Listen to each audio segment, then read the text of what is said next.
What's going on, everybody? And welcome inside another episode of the Fuel Your Vision podcast with your host, Alex Lombard. And today's guest is a massively successful entrepreneur who thrives on helping others win online. He's the founder of the company Life on Fire, where he's helped over 170,000 people not only build an online business, but actually find their purpose in life and live it out. He's been featured in or consulted for companies such as Forbes, ABC, ESPN, CEO.com, Keller Williams Real Estate, and many others. He's a dynamic speaker, Facebook marketing expert, author, and probably the best event creator alive today. And what I love most about this guy is his pure burning desire to live an adventurous lifestyle while bringing as many people to God through business as he can.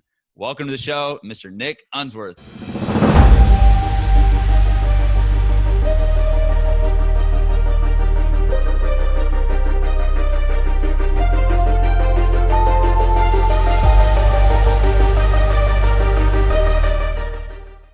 What's up, bro? Oh man, that was awesome. I gotta make sure I rise up for this podcast, man. That's a lot to live up to there.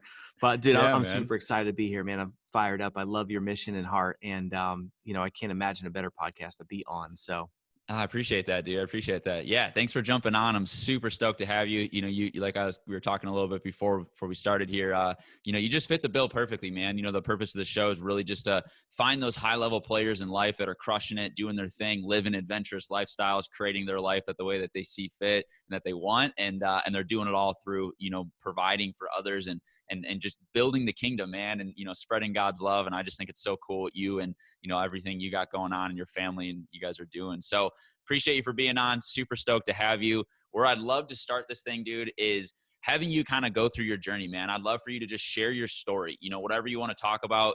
Like I mentioned, when we were talking earlier, one of the things I'd love for you to share and kind of point out is the fact that, you've been through the ringer, dude. Like, it's not like you're just some overnight success. You've been grinding. You're very open about the businesses you've tried and you've failed and all the different industries you've been in. And I just love it, dude, because especially with me, it totally relates. So I was like reading and I'm like, man, this guy, similar stories, which I think is really cool. So anyways, take over, dude. Tell us a little bit about yourself and your journey. Well, yeah. So, I think sometimes in life when we get served, really tough challenges or traumatic experiences, and every single human being, we all have them, and that's, I think, what part of what life is about. We've got, ups and downs and different seasons. And sometimes when you look at something that has happened that's been very challenging or awful in your life, and it's like, well, why would God put me through that? What's interesting is it allows you to connect with people in a very unique way. And so when I look at my entrepreneurial journey, is I was the guy that was trying so many different things and failed at so many different businesses and bought so many different products and courses and this and that. And it took me a long time to finally get it and for it to click.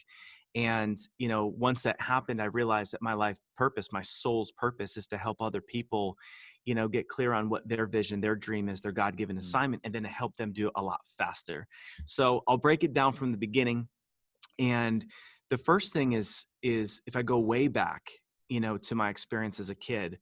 And what's interesting is that what I find is that for almost every single person that we've worked with, there's always clues in our childhood. And it might be limiting beliefs about money. It might be things that we really greatly desire to do, but we don't feel like we're ready to go do. So, but in my case, I go way back. And my experience was, I was very fortunate to have a mom that was home with me.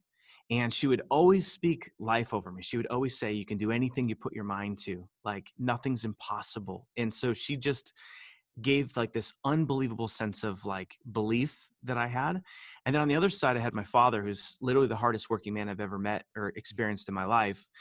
And so he was so focused on providing that my mom could be home. Right. So what an honorable man to do that. And, and now he's my best friend. He's always just taught valuable life lessons about integrity and about, your name is more important than anything, and your reputation and doing the right thing. And so as a kid, he was working so hard, man. He would drive 2 hours from Connecticut to New Hampshire to go work on a commercial, building, and he was in commercial real estate development. And, the company he worked for just treated him like a dog and just was really hard on him. And so he just carried so much stress. Yeah. And because of the workload, he wasn't able to be around a ton. And so as a child, all I wanted to do was to have more time with my dad, and now that I have a 2 and a 3-year-old, all they want is more time with their dad and their mom. Right. And so, I've a mentor that says, how do kids spell love? Time, and so that just shaped me and it framed me where as a little kid, it was like, I just always had this burning desire to just go down a different, blaze a different trail. I realized that there's no more security and stability in corporate America. And they pulled his pension. They pulled my grandfather's pension. He worked for the same company. And I witnessed all that. And it just shaped this, burning desire, man, to go into create financial and time freedom and to do something that helped people. So I was always the kid looking for my purpose, trying to find my purpose. And so 18 years old, get to college, and I discover network marketing. And for anyone that's ever been in network marketing, or if anyone that's ever been pitched network marketing, and I'm not sharing anything good or bad about it. It's an industry like, there's good and bad to any industry.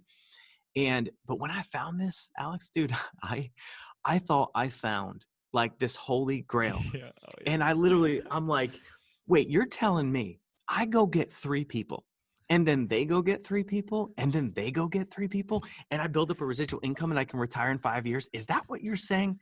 This upline guy was like, yep. And I'm like, I'm in. I'm all in. I'm like, I'm all in. I just pushed the chips in. I'm like, let's do this thing. And I'll never forget, I call up my mom. In those days, it was like the Nokia Zach Morris phone. Yeah. And I call her up and I'm like, Mom, I found my purpose. I'm going to go sell telecom with this company, Excel Communications, and it's my own business. I'm going to build it up. I'm going to be financially free in 5 years. And I'm going to get 3 people. And she starts screaming, it's a pyramid scam. It's a pyramid scam. And so literally, dude, I talked to about 100, maybe 150 people. Every human being that I knew that I could talk to said no, right? So every single person says no. Bad idea. Unsworth, bad idea. Yeah. Run the other way. But like what I was so stuck on was this upline mentor when, he then, I have a meeting with him at Denny's, which I thought was odd, right? So like, here's a little red flag warning. Like, okay, so he's a millionaire meeting at Denny's, like, hey, grand slams are okay, but just not what you would normally expect, right? And I had like a picture in my mind. So I was young, right? And I had a picture of what a millionaire would be like, look like. And it wasn't what I expected. It wasn't a suit and tie. And it was weird that it was at Denny's, but he walks in and he's got his daughter, and she might've been, I don't know, 4 or 5 years old. And he said a couple of things that really shifted me. And he just said, I'm the only daddy at the bus stop. I'm the only daddy at dance class. And I don't wake up with an alarm clock. I wake up when my eyes open. And this is the vehicle that got me that lifestyle. And I get to impact people's lives. And I'm only successful when you're successful. So I'm like, okay, I'm re-enrolled. Like, okay. Yeah. So I'm like, listen, man, I haven't gotten anyone to say yes. I'm like, but I'm all in. He had this magazine called The Communicator. I pick it up and I see Rookie of the Year. This guy got to regional director in 4 months. Now, mind you, this first 30 days, I got no yeses, right? Right. And I pick it up, and I'm all about declarations. So here's like a little teachable moment within this is when you speak out your vision and you declare it, you create accountability and attract resources. And so I say to him, what will you give me if I break the company record in a $2 billion company and I become the Rookie of the Year and get the regional director in 90 days? And he took this other guy 4 months. He goes, I'll buy you a $1,000 Movado watch. Now, at that age, it's not like it is today where I see like young kids with nice cars and flashy stuff. I'm like, that was like insane, right? And I'm like, deal. I shake his hand, and then I start tearing through books, how to learn how to build this thing from scratch. And so I figure out how to network. I create this club at University of Connecticut called Future Millionaires Club. And I just start grinding, man. Anyway, I hit that goal and, break this big record. So I'm making a few bucks. That's awesome. I follow the plan. So as soon as you're making $1,000 a week, which is only $4,000 a month, the playbook was go lease a car that's $1,000 a month. So, Classic here I go. MLM. I lease a car. Now the car payment in my insurance alone was $487. My car payment was over $1,000. So like, can you imagine, right? My parents are just like losing their minds. Like my son's out of control. And, so I'm like flying this high life and kicking butt. I was doing good, but it wasn't like financially free by any means. And then fast forward, I graduate, turn down jobs, and the company files bankruptcy just a couple months later. Oh, And jeez. all the people that I had signed up, I had an army of kids behind me, right? Building this huge team. So then any money that I had left over, I just gave it all back because these people paid $400 to sign up and then the company went bankrupt, weeks Mm, later. So I drained everything I have. Now I'm like wow. completely hosed, with these crazy bills. And I went from that company, I jump into another network marketing company, a couple other different ones, and then realize I got to get into a different industry. I get into, and I'll kind of speed through this. I get into mortgages, and I go into business with a friend of mine. He's like, man, I got, 400 loans for this big project in San Diego. Get out to San Diego. You can work with me, eventually partner with me. So I move across the country, right? I burn the boats, get across the country from Connecticut to San Diego. How old are you at this time? At this time, it's the year 2007. So, what am I, mid-20s? Okay. And within 2 weeks of getting there, dude, within 2 weeks, that's when the quote meltdown started and kicked Jeez. off.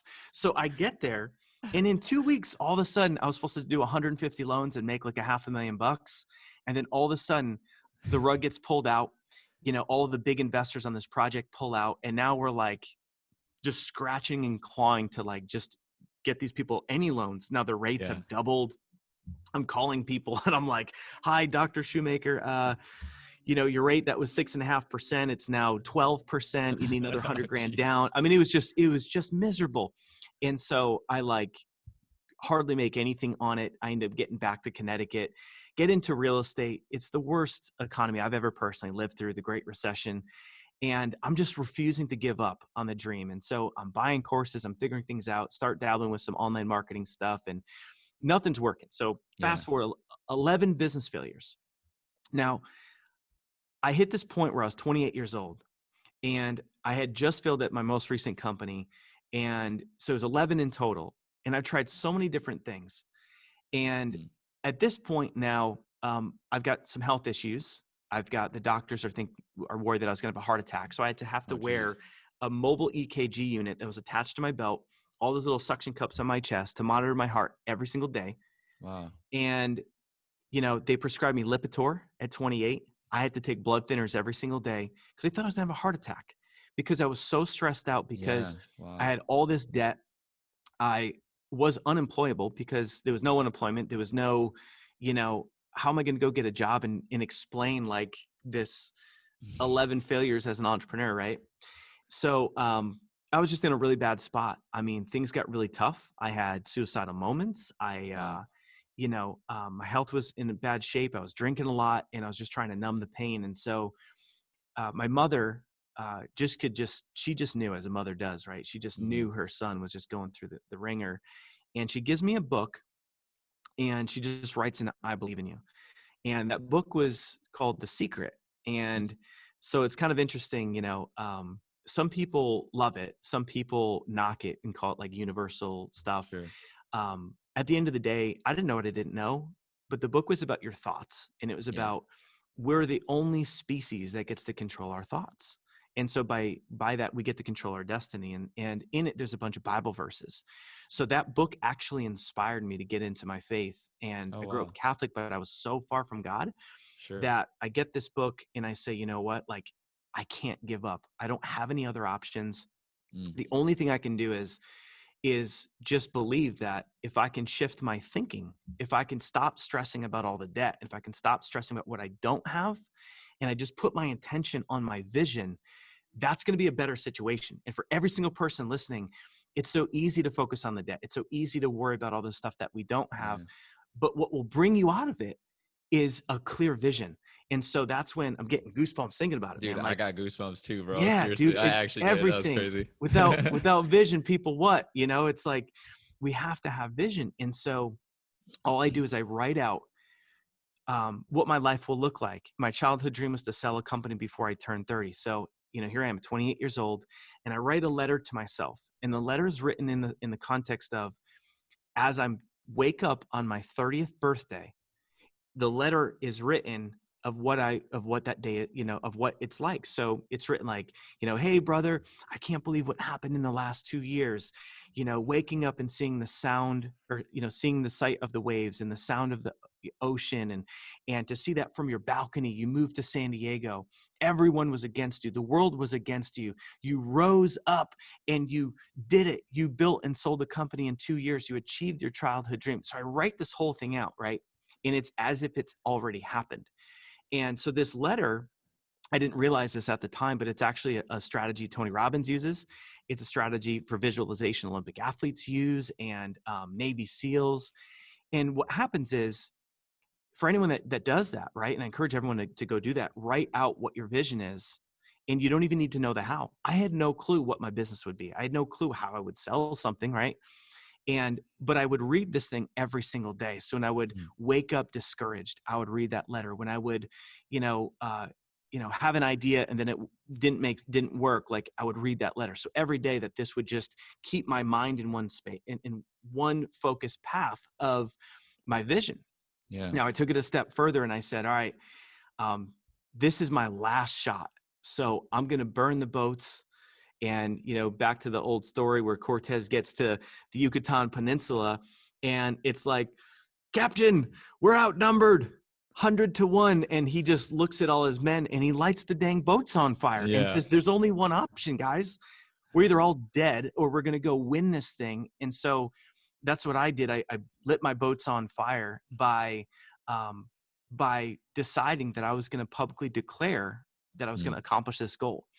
And I even took it a step further and I said, you know what, God, if you're real, I need a miracle. And I tattooed a cross on my chest. Oh, wow. And in the cross, it had a date on it. And the date was the day that I turned 30. Oh my gosh. And it was it's written backwards. So like, if you're looking at it, you're like, bro, would you goof up on that thing? Like, what's up with that? Looks like gibberish. But in the mirror, I can read it says believe 2012 is clear as day for me. And so every day, I'd be brushing my teeth looking at that and reading my letter. And so I started to tell people, and if you have a vision, right, and you can just explain it to somebody and you can get it out there, and every time you talk about it, it gets clearer and clearer and sharper and sharper. And what happens is every time I would speak that vision, I would be like inflating belief into me, like building up this balloon, if you will, right? Like blowing it up. And the other thing is that every single time I spoke my vision, I became stronger. And every time I spoke my vision, other people would hear it.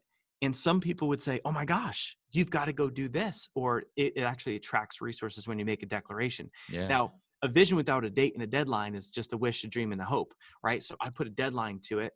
And so I'm telling everyone, man, like, this is what I'm going to go build. Now, mind you, people will say to you, but Nick, or but you, right? Like, how can you say that? You failed at 11 businesses, dude. You've been doing this for 10 years. You stink at it. Why don't you go be more like your brother? Why don't you find a job?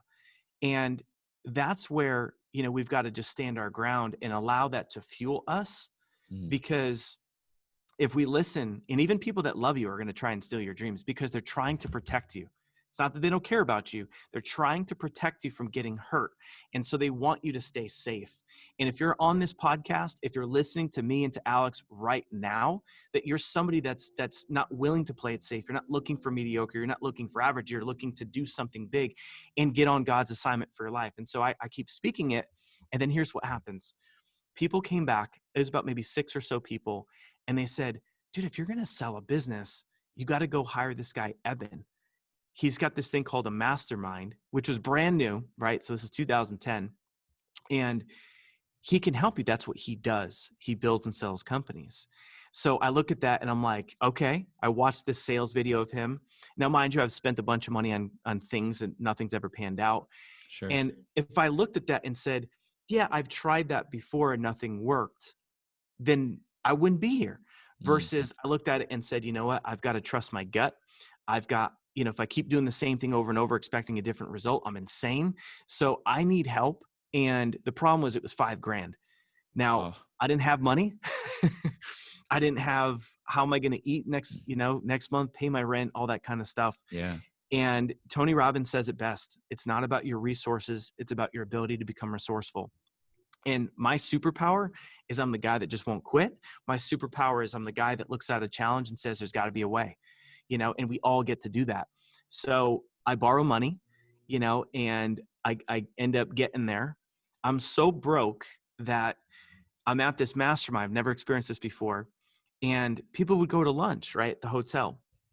And I had to bring protein mix in a sandwich bag. People would go to lunch, and I would dip up to my room, and I would take the little hotel cup, and I would make my protein shake, and that's what I would live on. And that was all that I could do to eat. And so, but every day I keep reading that letter and keep believing for a better future. In your subconscious mind, the cool thing about it is when you think, well, how do you reprogram yourself? How do you, have all those bad situations and then still think that you're going to make it? And this is a great, hack, growth hack, is that your subconscious mind doesn't know the difference between pretend and reality. So by me feeding myself and, just speaking life over myself with the vision every single day, my subconscious mind doesn't know the difference between pretend and reality. It starts to become reality. Mm. And so I'm at the event. It only takes one hot seat with this guy, Eben, to look at my background. And he says, man, the thing that you have not mastered is marketing. And you can be the best guy in the world. You can have the biggest heart in the world. You can have the best product in the world. But if you never, ever learn marketing, you're never going to be successful. Mm. And that's the one thing you don't really want to outsource until you have like a mega company. And he's like, that's what you need to learn. Why don't you become a Facebook marketing expert? So I'm like, all in. I'm like, push the chips in again. I'm like, Evan, you're right. I'm in the right place at the right time. That was brand new with Facebook ads. I come back to Connecticut. Mom, I figured it out. My ex-girlfriend of 7 years. I figured it out. I'm going to be a Facebook marketing expert. Alex, what do you think that they said? They probably just laughed. It was like, Nick, let me get this straight. You're going to be a Facebook marketing expert. Number one, I don't know what that means. Yeah, And I was just number going to say two, at that time, they were probably like, what even is that? yeah. And number two, I just looked on Facebook and you don't even have a profile. So you're going to be an expert and you're not even a user of the platform. And I'll never forget, man, and this is a writer downer. I will, watch me. Mm. And that became a mantra. I will, watch me, like this, and live by that, right? It's a way of being. And so, from there, I just said that I'm going to start and I'm going to self-teach I'm going to learn the industry, just self-taught style. And I'm going to work with people for free first. And this is an important piece because, we've coached thousands and thousands of people. And there's this limiting belief. It's called the imposter syndrome. And what it means is people will say things like, who am I to just be a coach? Who am I to be, an online influencer? I'm not an expert. How can I just be a Facebook marketing expert, right? And at the end of the day, the only thing that matters is you being one step ahead of the person that you're helping. And so I started for free. I taught myself the business. Then I started charging. And then I realized a little growth hack is if I go get influential clients, then people will come to me. So I went and got Eben Pagan, the dude who is my mentor. And I took my mentor and turned him into my client. And I started running his ads. There's a big name guy out there named Frank Kern, top internet marketer. I started running ads for him. Dean Graziosi, man, back in the day, 2010, ran ads for him. Wow. So all of a sudden I became somebody. I became the Facebook marketing guy. I write a book called The Book on Facebook Marketing. So I get introduced on stage and it's like, he wrote the book. Like, no, literally he actually wrote the book on Facebook marketing. So this thing starts to crank, man. And I start to get out of debt and I'm adding a ton of value for people. My pricing keeps going up and up and up and up. And I find myself in a really good position where success was come to me. And, but people would still come back and say, but what about the tattoo? What about the date? One day you may have kids and how you going to explain a goal that you failed? And I would say, that's your perspective. And my perspective is I can, I will, watch me. And I keep reading this letter over and over. So dude, it came all the way down to the wire. I'm about 60 or so days from turning 30. And this is where your mind is going to tell you that it's not possible. This is where your friends, your family's going to say, it's just not possible. And I tell you, that's where the declaration, the deadline, the letter, and I just kept believing it. So I didn't know how, but I kept believing. And so a guy who was my first big client, 5-figure client, who has then turned into my first 6-figure client, who's paying over $100,000 a year for me to, do online social media, Facebook marketing and different things, ads.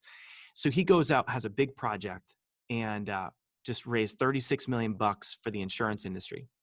And he said, Nick, I need you full time. And I say, Scott, I'm sorry, man.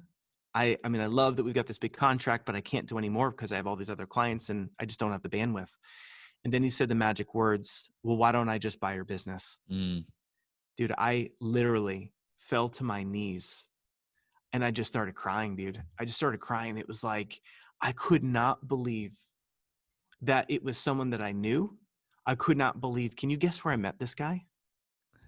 Where? Dude, I met him at the mastermind that I borrowed money to get to. Oh my gosh. Can you imagine? Dude, Wow. I took a gamble on myself. Take a gamble, for all you listening, on yourself. Invest in yourself. I borrowed money to get there. I rolled the dice on myself and I said, like, I'm just not going to quit right at that last shot.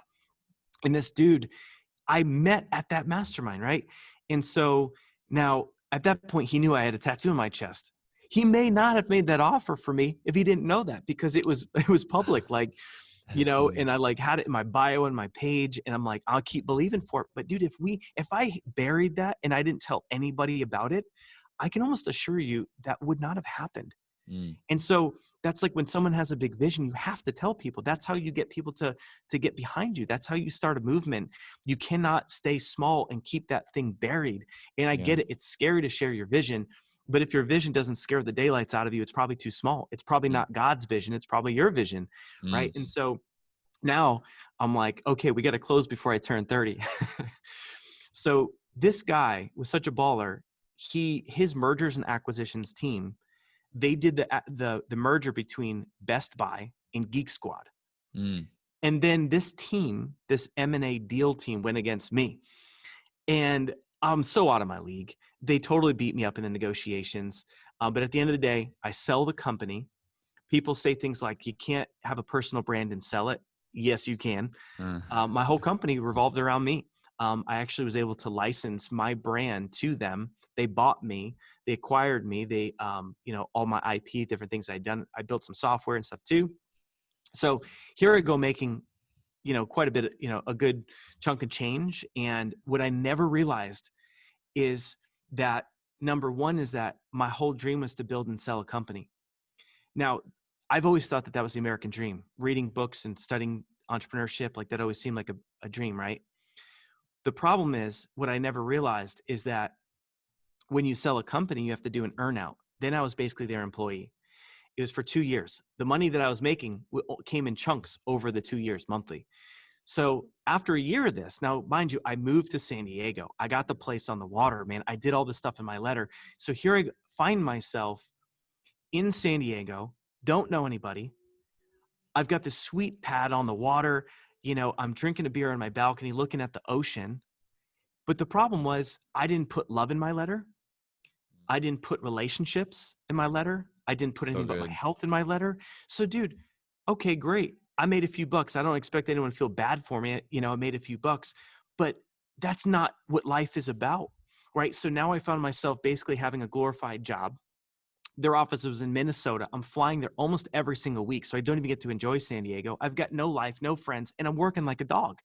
So all of a sudden I get into this crazy spot where it's like, after all of that, now I was proud that I did it, but after all of that, I felt like duped. I felt like this whole American dream that people talk about, exiting a company, it's a load of crap.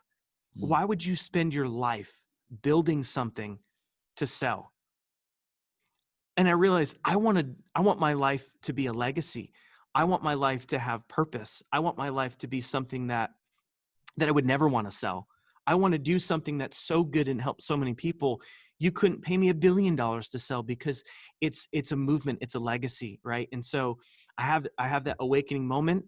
I talked to a friend, and she was kicking butt and just loving her life and living a great lifestyle. And I said, "How do you have it?" And she said, "I hired a coach." I said, "Who's your coach?" I then, pay $36,000 for a woman to give me 2 30-minute calls a month.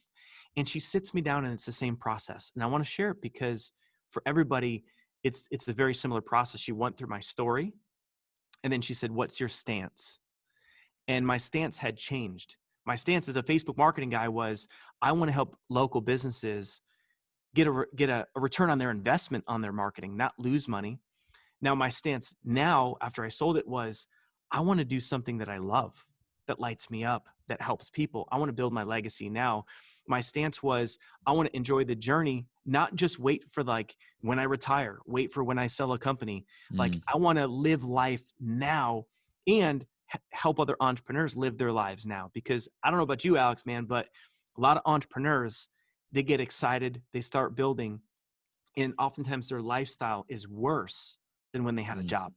mm. And so, then I'm like, all right, well, what do I call this thing? What do I name it? I'm going to go out and I'm going to coach people. What took me 10 years, I'm going to coach people to do it in a year. And we sit down, we had a 30-minute call. I'd spent a couple months working on names.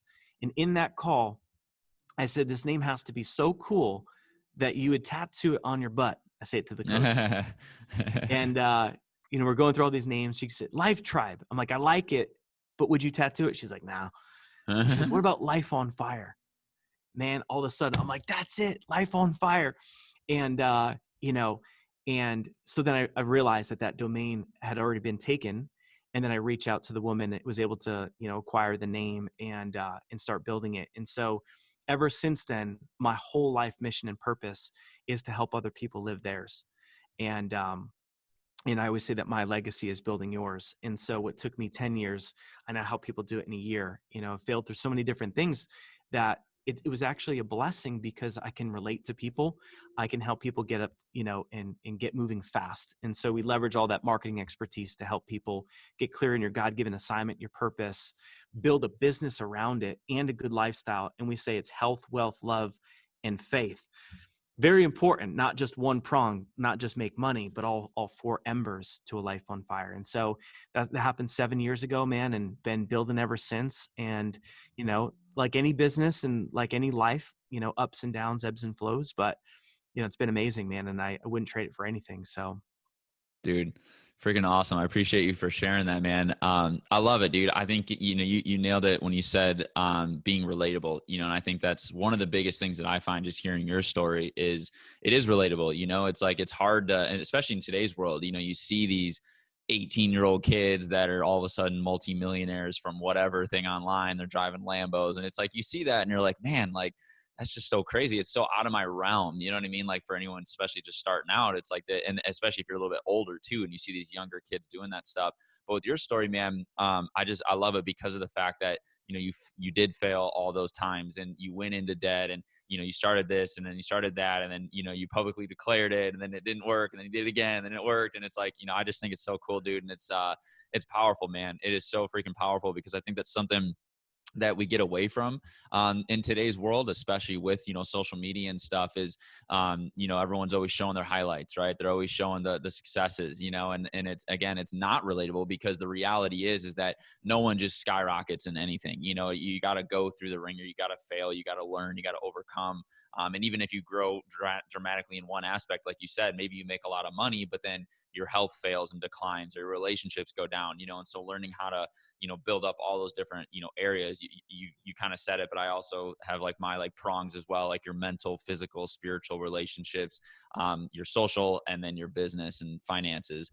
So same kind of idea, but yeah, dude, I love that, bro. I love that. It's so freaking cool. So tell us like a little bit more. I want to talk just about, the Life on Fire. Cause I know that's your main thing, dude. That's like what you're passionate about. For someone listening, that's like, that sounds interesting. There's some coaching. I'm going to learn some of those different prongs of life. What exactly is like the process? Like if someone comes and they're like, hey, I want to do this. I want to get started. I want to become a part of that culture, that community. I think I saw you had over, 170,000 people in the group. Freaking crazy, man. So just give like a little just context of like someone gets started. What can they expect? What comes from it?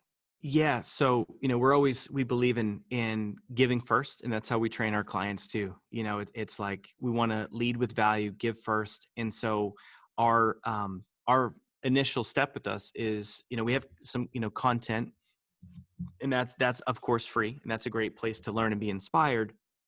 But then from that, how do you make that actionable? What do you do? And so we've been doing challenges for the past 5 years. And so our flagship challenge is called the Life on Fire Challenge. Completely free. We used to charge for it. We charge as much as $1,000 for it, but we've shifted the model. Just said let's just bless people and help people. And so in my story, I shared a few things. One is vision, and these are our steps. So we call it our 5-step success framework. And so the first one is vision and getting really clear on that. So during the challenge, it's called a challenge because within those 7 live days, the task at hand is to be bold and courageous and define like what your life on fire looks like. And what that means is, what is, living life to the fullest look like? What are your income goals? What is the business that would light you up, that you feel like you're changing the world? And to define that. And it's not just what you want. It's, going through and doing it from a lens of like, literally, why are you here, and what that, God-given assignment and purpose is, and how you can go build the kingdom. And so, we drill that down to where everyone gets clear. Our success rate is super high. 5 years of doing these challenges, we've done it hundreds of times. And so what happens is we have everybody in the community get together. We get them focusing on, their vision. We have a lot of different things that we've, learned along the way to help people get in the right state, overcome challenges. But we get the vision clear, and then we have them write their letter, right? And then we have them publicly declare it. So we'll get the vision so clear that everyone actually makes a vision board. And it's not this universal manifestation, one of those things. It's like, this is what I'm committing to. Yeah. This is what I will go achieve in the next 12 months. I will, watch me. And so when you take hundreds of people, some cases thousands of people at the same time, and when everybody's doing it together, it's like there's this collective courage, man, that comes over people. And so in the beginning, it's like people might declare it and share that vision board to the Facebook group because that's safe and that's cool, and they'll check that box. But we encourage them to post publicly, right? And when you post publicly, you're taking a stand for your vision. You're attracting the resources. And, then the next step is to resource up. So 1 is vision, 2 is letter, 3 is declaration, 4 is resource up. And just like in my story, see how this all kind of ties back together, is there's always going to be a resource to get you to where you want to go faster. And one of my greatest messages is always going to come back to coaching and masterminds. I mean, that literally radically changed my life. And ever since that day, I've been doing that for other people, right? And so having a coach that you can trust, that has your best interest in mind, that knows marketing, that can help you put everything together and create clarity and an action plan, and works with you every step of the way. So we encourage people, whether they coach with us or somebody else, get a coach. And if it's not a coach, get the books that you need, right? Like, resource up to put yourself at the best chance of winning. And then the last step is faith over fear. And what that means is we want to expect the enemy is going to throw curveballs at you. We want you to expect not everyone's going to be behind you. We want you to just be equipped so that when you experience that fear in your body and that emotional feeling, that we do a really powerful reframe where it gets people excited, and it turns fear into a powerful motivator. Face everything and rise up, instead of fear, face everything and rise. And so we do it together. That's awesome. Then from that, we've got a group coaching program to help people walk it out and to build a business out of it. And then, the next step would be a higher ticket program, which is, personal coaching, one-on-one coach, masterminds, lots of different services that we provide. And in every step of the way, wherever we meet people where they're at with what, they've got budget wise. And the whole thing is about creating results. That's the only thing that matters with what we do, is building an army of people out to build the kingdom, getting results in their business and life. So. Yeah, dude, that's so cool, man. I love that. No, it's awesome. It's so awesome. So, one thing I want to touch on before we kind of move into the next little Hmm. subject here to finish things off, is, dude, you are one of the best, if not the best, when it comes to masterminds. You've mentioned that word a few times now. I've been able to see it firsthand. I'm coming out here soon to speak at one of them. I'm super excited for it. But dude, like, I would love for you to just share some insight on, just the concept of masterminds, but also one thing, dude, if you're cool sharing this, like, what Hmm. I find like really fascinating, what I would love to hear, and anyone that's in the world of entrepreneurship, most people listening to this they would love this, is I know you and some of your partners, you guys run a $25,000 mastermind. And I would love for you to share some insight on how you're able to deliver the value to where you could get someone to pay you that amount of money, because I know there's a lot of people that listen to this that are, coaches or in that Yep. space, and they can't even fathom, they're like, there's just no way I'm not that valuable. Right. So I would love for you to talk a little bit about masterminds as a whole, and Cool. then share a little bit of insight on how you're able to create that elite of a program and actually fill it up. That's awesome, man. Yeah. So a mastermind is, it's a small group of like-minded individuals that get together in person or virtually with a common goal.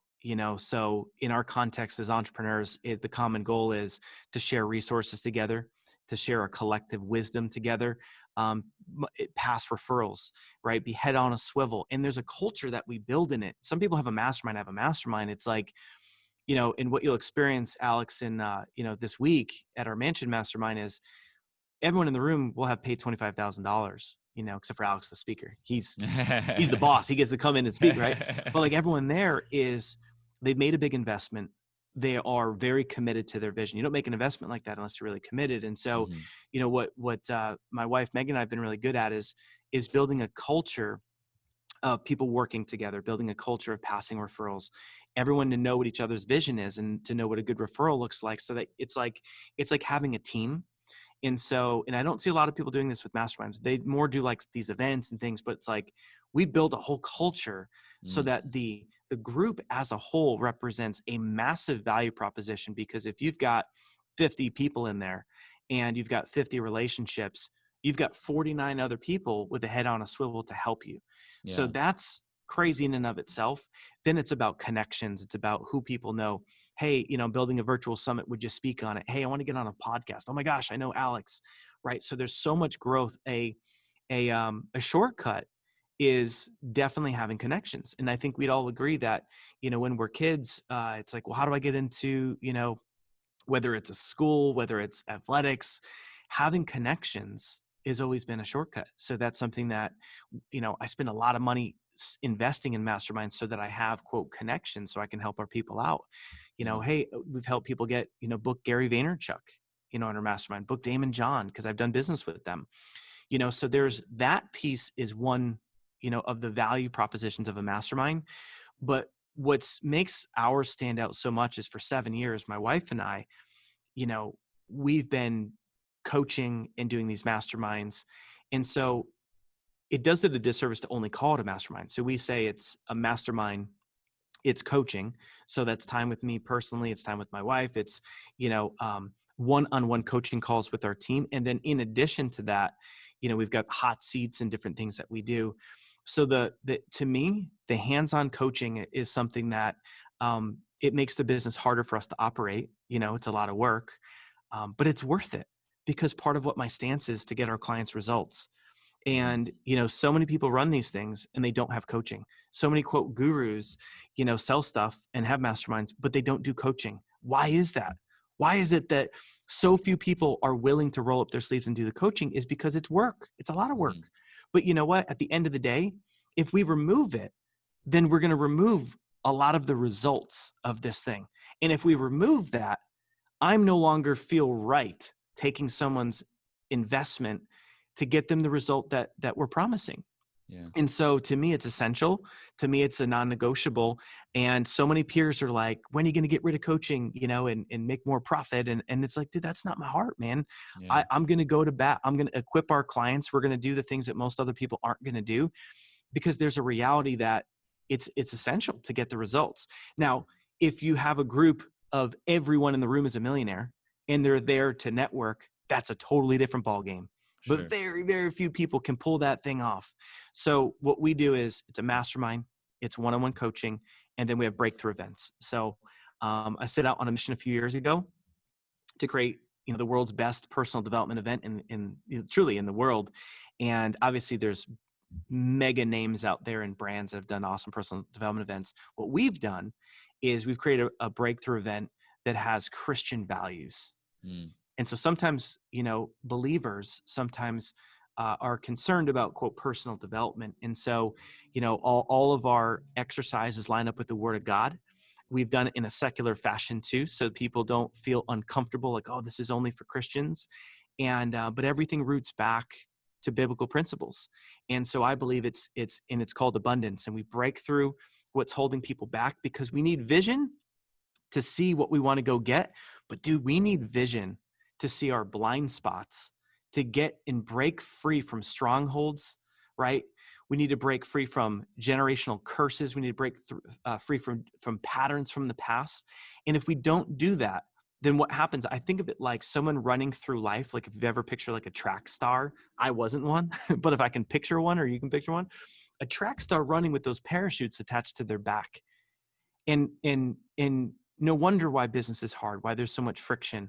And so when we can help somebody really come from a place of, it's almost like a rebirth, man. Like it's like you've got getting saved and giving your life to God. And then you've got, if we can clean out some of those negative thoughts, if we can equip people with tools to how to overcome negative thoughts and stay in that place of positivity, they're able to go flourish, right? So that's another component, is we've got the breakthrough events.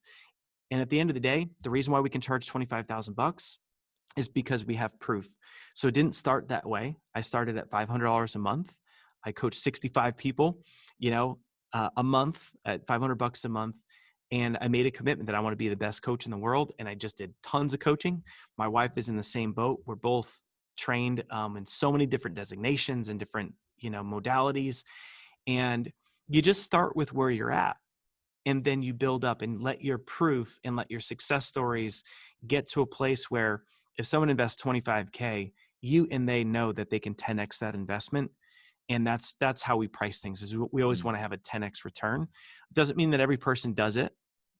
But it means that every person that we allow in, because we have an application process, we feel that they can do it.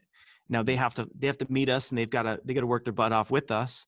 But that's how we get to that place, is you just start small and you build up proof and allow your results to lead you. And a lot of times people say things like, but I didn't sell a business, or I don't have this track record. How could I be a coach? And the coolest thing is, anyone that wants to be a coach, all you have to do is get some success stories. That's it, because that's the scoreboard in coaching. My football coach, the dude is like 5'4", never played a day of football in his life. Why would that guy be a coach? He can't relate to hitting somebody, putting pads on. But you know what? He proved that he could coach peewees. He proved that he could coach kids. He proved that he could take a bunch of, moderately athletic kids and win a championship. You know what I mean? So it's like, that's all coaching is get results, and then your income will keep rising. And I don't know an industry where the more you learn, the more you ultimately get paid and the more impact that you have. And so that's something why I love it. We actually even have a certification program. We've got like a full blown, we certify Life on Fire coaches too. So. Dude, that's so cool, man. I love it. I really love that. That's awesome.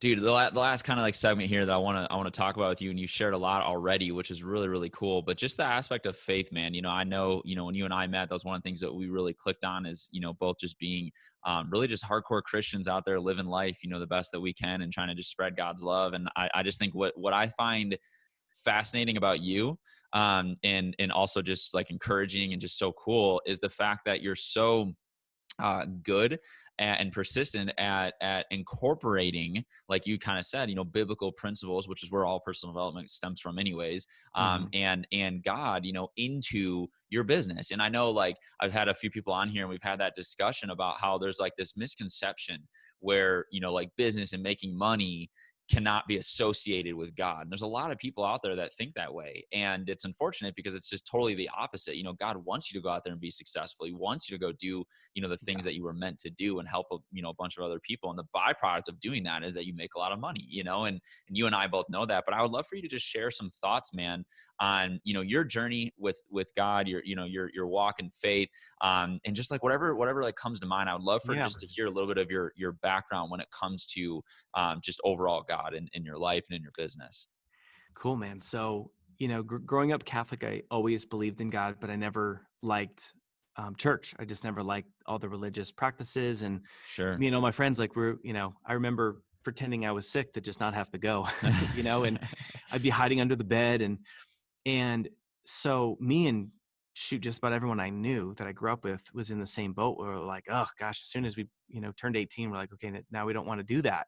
Mm-hmm. And, but I always believed in God.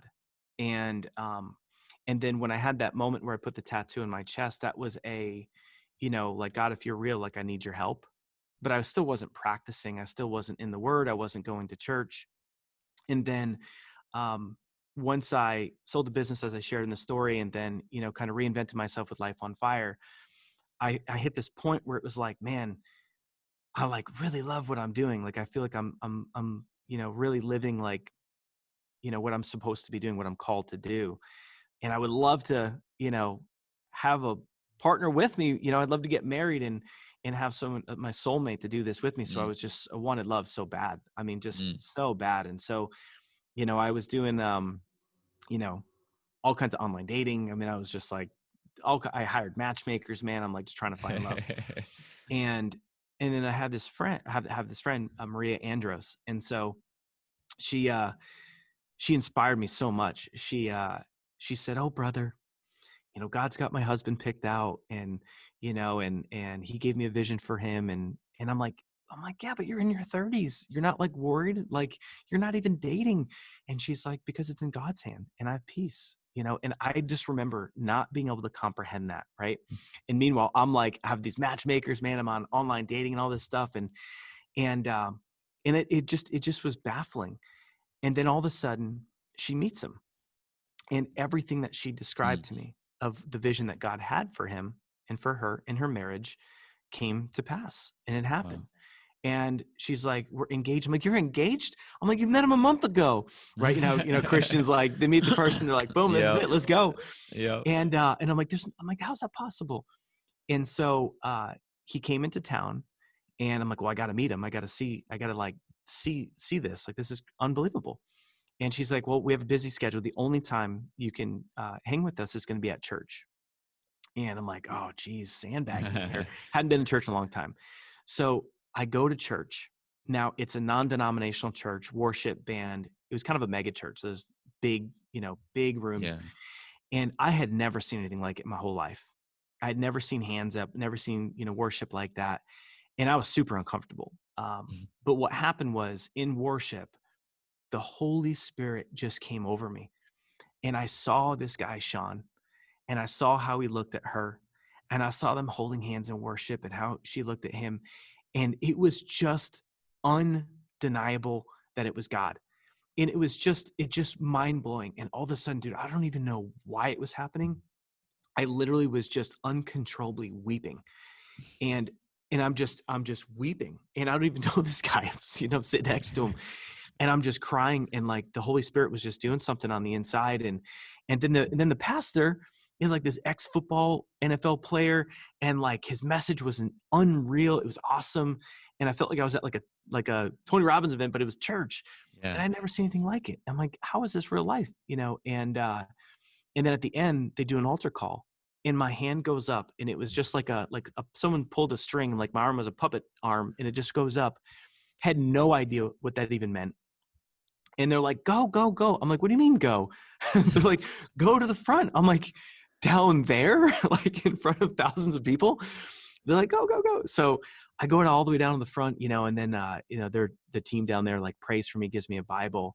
And I came home, and I'm just like, man, there's just something that shifted, you know, majorly shifted. I dedicated, and they told me, like, you just dedicated your life to Jesus. And I was like, I did. And that night I had an encounter. And I wake up in the middle of the night, and I've had a couple experiences where it was like the tangible, like love of God over my life. And so it felt like I was laying in bed, and I just remember just seeing like colors of like gold and yellow, and it felt like I wasn't sure if I was awake or if I was sleeping or what was going on, but I couldn't move. And I was the most comfortable I've like ever been. And I felt a peace I've never felt before. And it felt like God physically touching me, saying like, I'm real and you're my son and I love you. Mm. And dude, I would just wake up from that, and I just was like crying. And it was just something, it filled like this thing I had been chasing, this gaping hole, this gaping void. It doesn't mean everything was perfect, but like it was this unconditional love that I've literally never felt my whole life. And then I say, okay, God, I now command you to give me my wife. That was a boldness. I actually said command you. So, I mean, I haven't really prayed like that since, but it worked. And so, dude, Wow. from that situation, I mean, I was so tripped out by it. I made a video and I tweeted it to the pastor, and it was just trying to explain and describe this like radical experience I had. And so I fired the matchmakers. I got off online dating, did all that kind of stuff. And I just had the peace that Maria had, right? Like that God's got her picked out. I'm not going to worry about it. Not going to stress it. Not going to chase like I was. And so from there, I'm at a personal development event with my mentor. I write out what my life will look like. So the exact same process. I then in the flesh, I come up with my vision that I got from God about my wife. I write it out. I put a deadline to it when I'm going to be engaged. All right. So I've got my vision, got my letter, and I stand on stage and make a declaration, say, next year at this event, I will be engaged and I will bring my fiance to this event. Let me read my letter as to what it's going to be like. And I read this letter out loud of what happens, about all that's going to happen in the next year. And I get off the stage and people are like, is she here? She sounds amazing. I want to meet her. And I'm like, no, this is the letter of what's going to happen. So this is written as if it, was next year. And people were like, what? Are you even dating her? And I'm like, no. They're like, well, why would you say that you're going to be engaged in a year if you're not even dating the person? Yeah. And I said, because that's what I believe. I believe that I will be engaged. I believe that God is going to send me my soulmate, and it's going to be an instant. And that's how I chose to believe it. That's how I chose to write my letter, that as soon as I would see her, I would know in an instant, because God would literally, that feeling and emotion would be something I've never felt before. It'd be a love deeper than anything I've ever experienced before. And her faith would build mine. And I write it all up because we're the author of our stories. Everyone else around me was saying, people were saying, dude, Nick, you're in your 30s. You should have settled for your ex-girlfriend. Like, you screwed up, man. Like, you've got to take this list of your wants and you got to just be more reasonable. Like, you know what I'm saying? But people would try and talk me out of, no, I'm going to meet this woman. We're going to have a love like nothing I've experienced. We're going to build a family. We're going to be partners in my business. Like, we're going to do life together. Like, and I just said no to the naysayers, and thank God that I did. Right. And so fast forward, I pick up my phone, and here's where the miracle happens is I pick up my phone. I stopped using Tinder, and I took the little Tinder app and I moved it all the way over all this to like the last screen to not look at it, see it, or touch it. Well, I pick up my phone, and it's a picture of my now wife. And I knew I didn't hit any of the buttons, and there's no way that how could it just hit itself? And I look at this picture, and in a picture, now I had seen thousands of women on Tinder, and some people say, oh, it's a hookup app, this and that. My tagline was love at first swipe. I was on there for love, couldn't find it. Now with God, now being saved, believing that it was going to happen, I pick up the phone. I see her from a picture. I literally knew that she would be my wife. Wow. Just like I wrote in the letter, the most beautiful woman I've ever seen with my eyes, That's cool. the most beautiful heart I've ever experienced. And so we start messaging and stuff. And, it's a God story when our first date was at church, and it was the church that she went to. And I got to tell you, I was not living the quote saved life. I mean, I was out partying and all kinds of stuff. And that was just the first time for me. Right. And we hit it off. We both knew instantaneously. From that, I ended up proposing on stage at church because God gave me a date, August 24th. And Wow. now mind you, the pastor at the church is like, Nick, you've been coming here for 6 months. We don't just put people on stage. You know what I'm saying? But like, I was so hungry for God. As soon as Megan brought me to this church, dude, I started serving. I started going to men's prayer every Tuesday morning. I started plugging into Bible study. And just like my letter said, man, she helped me build my faith. And God did it. And we all know how it is. Like, if you're a believer, it's not like I got saved and I was just all of a sudden a better person. Like, there was so much guilt and shame and all kinds Yeah. of junk that took years to unwind and for God to shape and mold.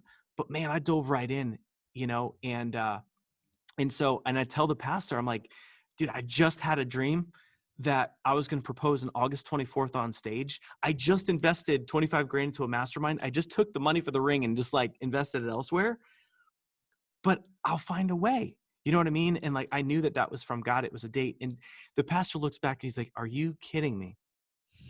You're not going to believe this. He goes, August 24th, which we haven't announced because it was a couple months away, is relationship month. And he's like, that is unbelievable. And he felt it and he knew it was from God and prayed on it. And so they have me on stage, right? And the reason why I was on stage is because at men's prayer, and this is just last quick story because I know we probably got to wrap. But when I was at men's prayer, I had a problem with my knee, had a knee surgery, physical therapy, didn't go well. And so my knee literally couldn't bend past 90 degrees. And the surgeon couldn't figure it out. Physical therapist, no one could figure it out. And it was just this problem. And they're like, you're never going to be able to run again. Never be able to do CrossFit again. And I was just kind of stuck with it.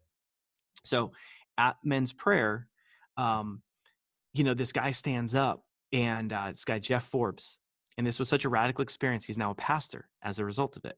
Not the only reason, but this was a big part of it, of his walk. Stands up, said, man, I've been coming here for the men's prayer a few times. I never knew miracles were real. But you guys prayed for my foot, had a radical healing. All the doctors are dumbfounded. They can't explain it. They have no words to describe what has happened to my foot. And now I'll be able to play basketball again. I'll be able to dunk again. And he's a big dude. And I look at that. And at that early stage, I had never also truly believed that like miracles were actually happening in life. Like I thought it was just, stuff from the Bible or whatever. And I'd never heard of people getting miraculously healed. I've never seen it, never witnessed it, never believed it. And so at that point I had a choice, right? Like I could either choose to believe it or say, he's an actor, it's fake. So I go over to him and I tug on his shirt and I look up at him and I'm like, hey man, would you pray for my knee? And he looks at me like he saw a ghost because, he wasn't necessarily the kind of guy like praying for people. He wasn't like a leader yet. And so he says, yes. He gets down and starts praying for my knee. A couple other guys come around, they start praying for my knee. And I'll never forget it. I feel the feeling of, his hand getting super hot. And then all of a sudden, for any believers that are listening, that feeling where the Holy Spirit just comes over you, like this rushing, like I almost fell down, of like this unbelievable feeling. It's like goosebumps times a million, right? Like all over your body. And in that moment, I'll never forget the fact of, as this is happening, I thought to myself, if I choose to believe that I'm being healed right now, and then I'm not, then will that make God wrong? Will that make God not real? And that was a fear that popped up. And I was tempted. And I think that's the enemy. I was tempted to not believe it because I didn't want, like, I'm like, man, I'm really loving this, all this God stuff in this church and serving. But it was like, I don't want him to not be real over this, right? And I'll never forget, man, that's where I always say faith over fear, faith over fear. I just had this moment where I just literally surrendered. And I'm just like, I'm going to believe with every part of my body, right? Ask, believe, receive. And I chose to just believe. And I'm like, God, I'm being healed right now. And I just chose to speak that out over my life. Like it's happening right now. And dude, from that experience, they're like, test it. I'm like, I'm testing it at CrossFit. Dude, I get in my car from this men's prayer group in the morning. I drive to CrossFit and dude, I get there and guess who's there? Our mutual friend, JLD, John Lee Dumas. And I walk in and he's like, what are you doing here? Because I hadn't been at CrossFit in a number of months because of my surgery and the fact that my freaking knee wasn't working. So I walk in and dude, I walk over to him and I literally right in front of him, I drop down on my knees and I sit my butt on my heels, full range of motion, start crying. And I put my hands up and I'm like, bro, I'm healed. And he Wow. looks at me and goes, what? He's like, are you kidding me? Like, your knee's better. You're not going to believe this. Some guys just prayed over it. And dude, I'm healed and I'm going to go bust out CrossFit right now. And from that situation, fast forward now to, proposing, they had me up on the stage to share the story of my knee being healed. And the pastor says, are you going to get on a knee and show us that you're healed? And bro, I get on the knee, dude, and I had the Let's ring box go. in my sock, pull it out. And Megan's just like blown away. Dude, we have the whole Oh, thing let's on go. video. I got it all on video. And just, talk about a God story, man. And like, God Man, orchestrated that's so everything, cool. even something like my knee and all of the challenges with that. Dude, he used every part of it for good. And for everyone listening, your whole life, man, God is he has a assignment and a purpose, and all the challenges and Yes. hardships. Instead of saying, oh shoot, man, I'm a victim, it's like, no, you're a victor with God, and look at how he can use all that. And now my whole life is, ever since I met my wife, and then the healing over my knee, and then praying for abundance and it happening. And now I'm like, dude, we've chalked up so many miracles and God stories. Yeah. How could I realize that what your life on fire is that I used to think your life is on fire with health, wealth, and love. Heck no, God. And so ever since that happened, I met my wife. My biggest mission in life is, yes, I want to help someone get clear on their God-given assignment, purpose, and build a business, but it's to bring Jesus to people. And so Mm. we've been doing these events and putting them on, and, we'll share an optional session on faith, doing altar calls at the event. Dude, we're the number one bringer of people at our church every Go. single quarter, because we rent buses, bro, and we bring them to church. And then now what God showed us moving forward is we're going to be even more bold, um, about like just in the content that we put out and how we share, and kind of like with what you're doing is getting more people to be proud to share why they Yeah. love Jesus, as opposed to it being like, oh, you're not supposed to talk about it. Right. So yeah, it's just Yeah, only that's getting bigger, amazing. man. And that's the real Bro, that mission is behind the mission. We're a cause, not a company. yes, bro. I freaking love it, man. It's such a powerful story, dude. It's such a powerful story. So, real quick, dude, I got two last questions for you. I ask these two questions to every single solitary person. I know we're running short on time, so I want to make sure I get these into you. But real quick, dude. So the first question I have is, in your own words, how do you define what a visionary is? So a visionary, I believe that's someone that has the courage to fully surrender and believe what God has for you. God's given assignment, God's plan for you. And that's Mm, going to be the thing that scares you like crazy. It's going to be the thing that you would do if money didn't matter. If you had $1 billion in your checking account, that would be the thing that you're doing. And as a I love that. visionary, it's your job, it's your mission to go out and to share it and to get people to see it with you. And then nothing's impossible from there. That well said, man. That was freaking perfect. I love that. Okay, cool, awesome. Second question for you, man. Last one here. How does someone discover their purpose in life? Yeah. So we have 5 different techniques and tools that we bring people through. I'm just going to do 2 super fast, high level buzz overs, if you will. Sure. Yeah. But like the first one is, I like to remove money from the equation, because that's the biggest filter that people struggle with. It's, Mm, well, I would love to do this, this, and this, but how am I going to make money? Or, and we often look at it as, well, how's it going to pay my bills? How am I going to, survive doing the thing that I would love to do? And so if, you were to put yourself in a visualization of winning the lottery, and you literally had, like, let's call it $100 billion in your checking account. You've already traveled, you've already given, you've already, um, done so much stuff. You've already done golf, you've done this, that, whatever your hobbies are. But you find yourself a year later, like, shoot, what's my purpose, right? If money didn't matter, what's the thing that would light you up, that you would do whether you're getting paid or not? And that's how I feel about life on fire. If I was a multi-billionaire, or whatever the context is, there's nothing, I would never retire from this. I would never not do this. Like, this is who I am, and this is what my mission is. And so it lights me up. Doesn't mean that there's not challenges, but yeah, if you can remove money, that's helpful. And then the next one is, we call it the 3 S's. It's your story, then your stance, and then your strategy. So your background story is going to leave clues. There's someone who, overcame cancer, and now they're building a whole business around helping people overcome cancer. It's, mm, my story was, I failed at yeah. a ton of businesses. I was the guy trying to find my purpose, and I couldn't find my way out of a paper bag. But dude, I'm ironically the guy that helps people find their purpose now. You know what I'm saying? But it was born out of that story, out of the pain. So many people, your story leaves clues. And then when we dig into your background story, you get to the question, what's your stance?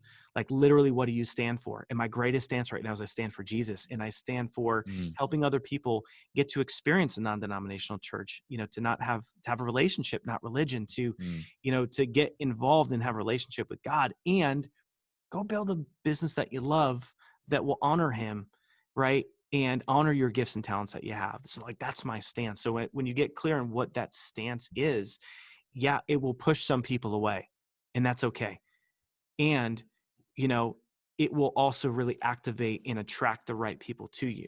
So yeah, will I push some people away? The bolder and bolder I am with my relationship with God. Yeah. But you know what? It'll be even more impactful for those that are with me, that are Yeah. with you. And then the last part is like, how do you put that into a business strategy? So it's just kind of a super quick, it's a big topic, but that's a Yeah. couple of quick strategies. Dude, that's so good. I love that. I'm going to apply some of that in my own life. Thank you for that, man. Awesome, Nick. Hey, man, again, appreciate you being on here. You dropped some absolute value bombs today. I'm super stoked to get this thing out.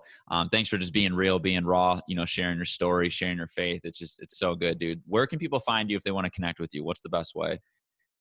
Yeah. So let's see. Facebook is good. So personal profile on Facebook. I have this really awesome Instagram guy named Alex. We're going to be doing some more stuff to get me that's the one thing I haven't put any, much focus on, but I'm really excited and start my content game, back up and strong. So follow me on Instagram. It's at Nick Unsworth 51. There's a reason for the tattoo, but story for later.